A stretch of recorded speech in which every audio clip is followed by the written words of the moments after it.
17 minutes after 6 o'clock in Trinidad and Tobago. Well, rain or shine, murder or no murder, COVID-19 or something else, we could always rely on politics to keep us interested or maybe even amused, depending on how you look at it. Well, we have with us now not one of the country's newest political leader in Gary Griffith. He is a former government minister, of course. He held the portfolio of Minister of National Security briefly towards the end of the People's Partnership Administration, former Commissioner of Police. We all know about the entire matter which led to the end of his term and indeed him not being reconsidered, and of course the glorified rubber stamp's own role in that, as far as telling us basically to mind our own business as far as that particular situation. But what are the chances of this political party, the National Transformation Alliance? Is it just to throw a spanner in the works? Is he now doing the work of the PNM to try to ensure that the Rowley and company regain office? Well, we'll find out all of that in the time that we have with Gary Griffith. Gary, good morning to you. Thanks very much for joining us. Oh, it's my pleasure. Good morning. My apologies earlier this week. I had a little battle with COVID, but I won. Okay, well, so you've won that battle, but do you think you have any chance of winning a battle in an election, given that the attempts by so many other parties over the years to break that stranglehold hold of the PNM or an Indian alternative, whether it be ULF, whether it be UNC, whether it be PPP, do you really think you have a chance? Well, it depends on what you call a chance. The facts are that every time there's an alternative, there's what we call a third party. They have always been the catalyst towards the decision made at the end of the election based on the results. You could go back to 1991 with the ONR with 91,000 votes, and they have said that caused PNM to win. Then go up to 1986, a third party joining with the UNC was annihilation. 1991, NAR win on their own. They moved to 127,000 votes, no seats. PNM won. Then you could go to 2001 with Ramesh Maharaj. Just his very small party caused PNM to win to the Puran for it to be 1818. 2007, COP with 147,000 votes, no seats. It caused PNM to win 2516. That third constituency then joining with the UNC. So it means that every time there's a strong third constituency party, it has led to be in the catalyst towards the decision in the results. What we're not going to do is to have this seen as a party that is to be used conveniently to what the UNC calls splitting the vote to cause PNM to win, or to be seen as something just to add to the UNC to cause the PNM to lose. We are not here to help or to affect the PNM or the UNC. This party has been formed because of a void based on the vast majority. There's what you call that constituency who are not ketchup or mustard till they're dead, and they would like to see something different, and that's what we intend to provide. And as far as the philosophy of the organization, because the question could be asked, Gary, if it were that you were reappointed Commissioner of Police and there was none of the bacchanal that happened July, August of last year, there would be no NTA to be talking about right now. So really, is this a pickup side? Well, you know, you could always say too, if Patrick Manning did not reappoint Keith Rowley in 2010, Rowley wouldn't be there. If coulda, woulda, shoulda, it's all based on speculation on what happens at that moment. The fact of the matter is that when it is, I have always been a patriot for Ziv, being in the military for 17 years, being a Commissioner of Police, Minister of National Security, Security Advisor. I am just offering my services to help my country in another manner. I didn't ask for this. Just I didn't ask or want to be Commissioner of Police. This was put by many people asking me to go and step up to the plate to do what is required, because there's an expectation of 150 to 250,000 persons who need something different. They want a different type of governance. They are fed up. I mean, you can look at the front page of today's newspapers.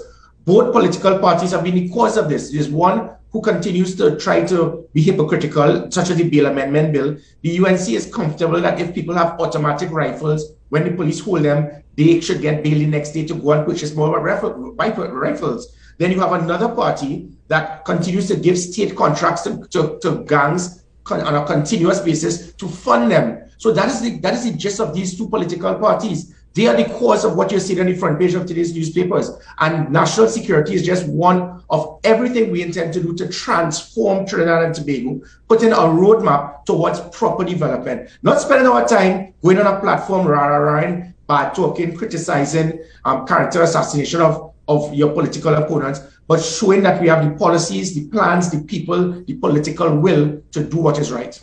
And we'll get back to that crime situation towards the end of our discussion. But let's just talk the numbers, because at the end of the day, if you're a political party, you're in it to win it.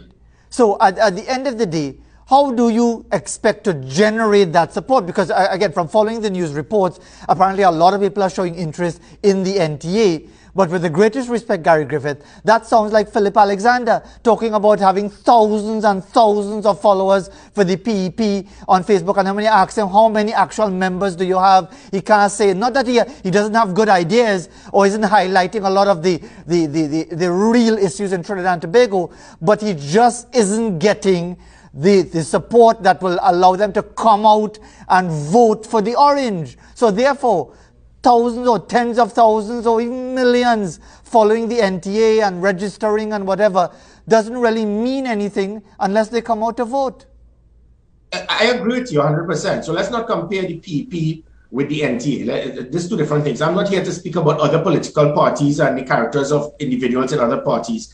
The fact of the matter is that there is a void, and it has continued to increase, which is that bridge constituency that are not PNM till a dead, are not born a UNC and I will die a UNC. It started in 81 with 91,000 votes with the UNR. 10 years later, it moved up to 127,000 with the NAR. 16 years later, it moved up to 147,000 with the COP. So you're starting with 147,000. 15 years since then, it means persons between the ages of 16 and 33 who will be eligible to vote in 2 years or so will know that those persons, or that youth vote, continues to state, Mommy, Daddy, I love you, I might live in your house, but you can't tell me who to vote for. And that youth vote of independent thinkers who will continue to start seeing that alternative if they see that the both major parties are not stepping up to the plate. Added to which, in 2007, Patrick Manning and Basil Pandey were two powerful, charismatic leaders that control the base of the PNM and the UNC. Moving to 15 years later, those bases are being eroded because of what they may see as not the type of leadership that they want. So 1/3 of those two sides may want to go somewhere. Ketchup not going mustard, mustard not going ketchup. So add all that together, you're speaking about 250,000 people if they see that the NTA has the proper system and the professionalism, the ethics to transform Trinidad and Tobago, they may very well go in that direction. Okay, you have ketchup, you have mustard, but are you mayonnaise? Because we had Peter George expressing his support for your organization on Monday. Are you the French Creole party as far as the hoity-toities, the Syrians and so on, as far as representing the upper crust of society, the knife and fork kind of party? Is that what you are? You know, that is definitely what they spoke about in the Congress of the People, and that we intend to show this will be totally different. Because I did hear when you spoke to Peter, you said that Gary has an aggressive type of tone, but that was done as a commissioner of police for the right reason, because criminal elements were trying their best to prevent me from doing what I did, which was drastically reduce crime. I delivered. So what you're not going to get is a passive leader that is going to sit idly by and allow democracy to be destroyed. We have dictatorship by democracy, Fazil, because of our constitution, giving a prime minister full control to handpick, select, and control a president, speaker of the House, president of the Senate, state board members, chief of defense staff, commissioner of police, even chief justice. That has to change. So what I can state is that you are going to see a political party not being controlled by one individual, but a party taking out the best minds available that this country would have ever seen. Even very well PNM and UNC persons. So we intend not to cut off persons because of the party card you may possess or do not possess. We intend to find the best minds available to transform the country. National security, health,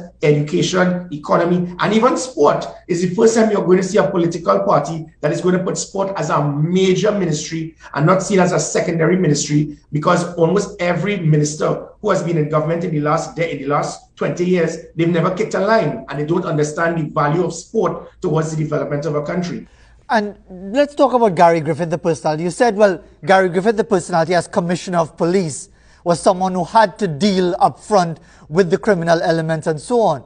But Gary Griffith, the Prime Minister, is that something that people will feel comfortable with Gary Griffith maybe being criticized by your political opponents and you choosing to abuse them and saying that this so-called political leader, this so-called political scientist, and basically using a very undiplomatic way, which appears to be your style?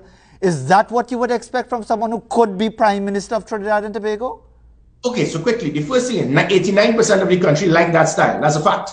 So it was the highest national support seen in the history of the country based on that style. So the style worked because 89% of the country wanted me to return as commissioner or had no issues.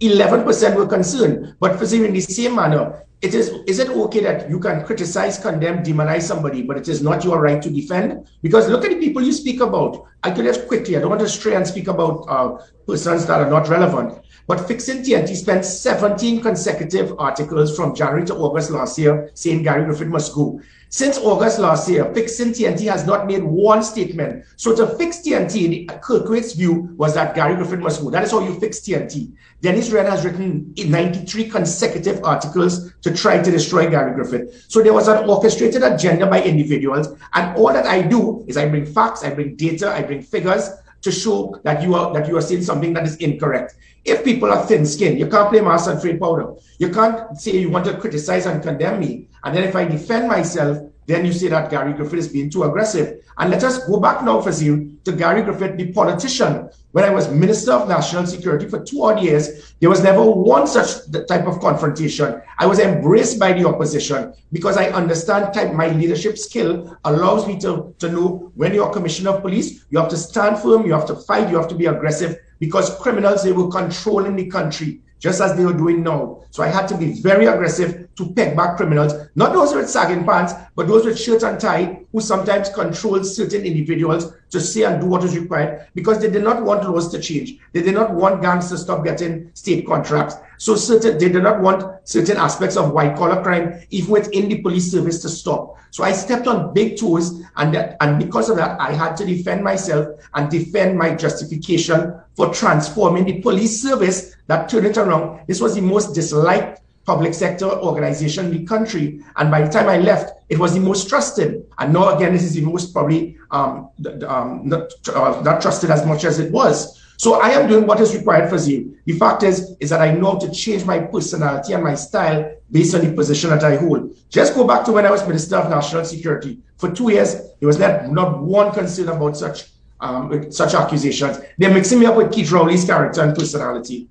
All right, and again, that takes us into the realm of the toing and froing about different personalities. But let's talk about the immediacy of the politics before we spend some time on the crime situation once again.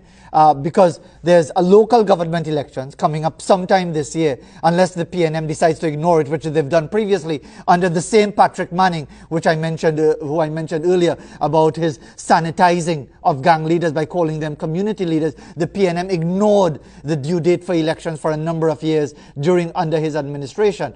But are you going to be contesting local government elections? Well, again, definitely, unlike other political parties, the interim political leader or whoever is the de facto political leader, he or she makes a decision and everyone agrees. This is not going to be like that. So this is not going to be a political party based on what I believe, what I want.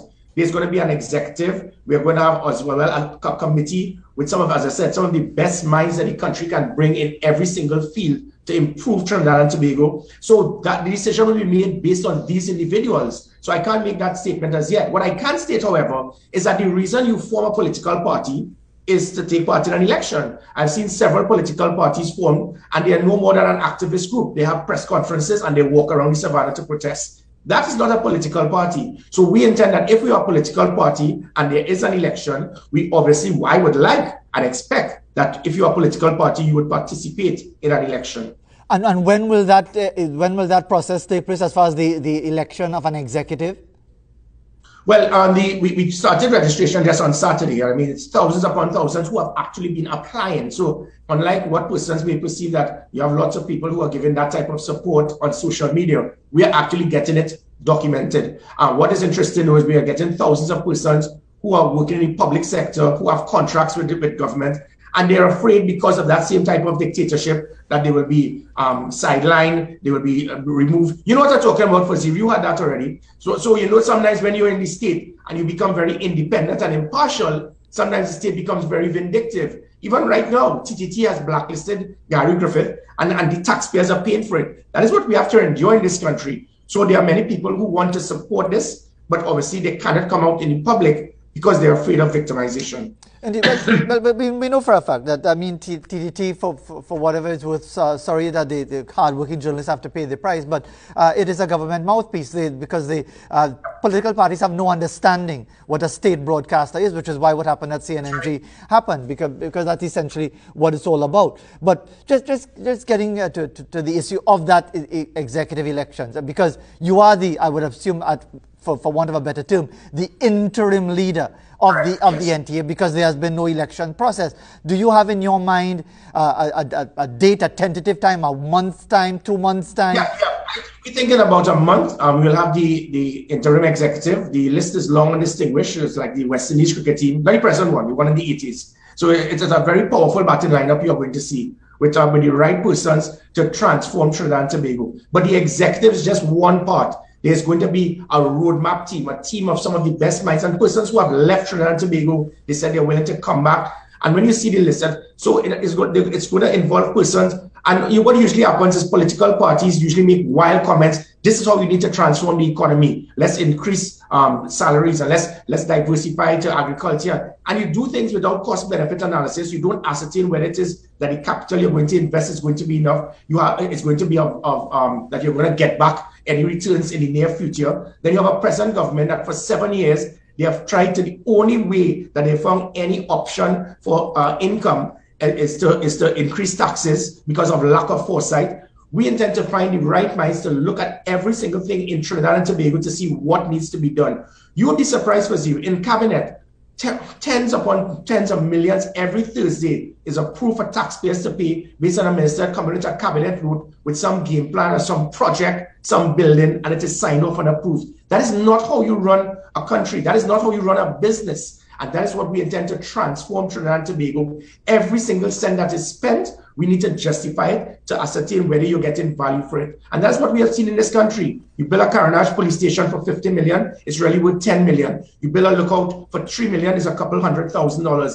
And that aspect of reduction in corruption, the same thing I did to transform the police service using principles of leadership, accountability, management, measurement of performance. We will do the same to transform Trinidad and Tobago. And before we conclude, Gary Griffith, I have to ask you about what is happening now as far as the crime situation. And I know you commented on it briefly just a little while ago, but not just the crime situation as per the challenges faced by the police with their own situation where they claimed that someone had killed Officer Jilks, and it turned out to be an entirely different situation. You have the Coast Guard situation with the Venezuelan baby and Grenadian fisherfolk being beaten up and so on. You have the prisoners being accused together with the police of staging the capture of an individual. What is really going on here?